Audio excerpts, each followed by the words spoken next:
Hello everyone, welcome to my YouTube short. তো সবাইকে রামনবমীর অনেক অনেক শুভেচ্ছা। তো সেদিনকে সকালবেলা, দুপুরবেলা অ্যাকচুয়ালি আমি আর সুরিত বেরিয়েছিলাম। ও অলরেডি গাড়ি বার করছে। অ্যাকচুয়ালি গেছিলাম হচ্ছে কাকিমার, মানে আমার কাকা শ্বশুরের বাড়ি, একটু ওখানে পুজো হয়, তো ওখানে গেছিলাম।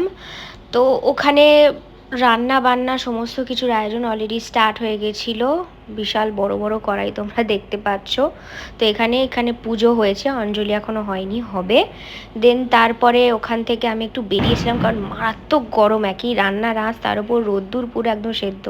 এইখানে কাকা খাবার তুলে দিয়েছিল আমার বাড়ির লোকের জন্য, কারণ তার আসতে পারে না। ঠাম্মা দুকে খাবার দিয়ে দিলাম। দেন এখানে একটু অঞ্জলি হচ্ছিলো, অঞ্জলি দেখছিলাম।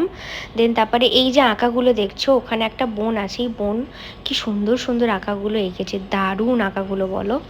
দেন তারপরে আমরা যথারীতি খেতে বসে গেছিলাম। খাওয়াতে ভাত ছিল, আলুর দম ছিল, চাটনি, তারপরে ছিল, দারুণ হয়েছিল খেতে। এই ছিল ব্লগ। দেখা হচ্ছে নেক্সট ব্লগে।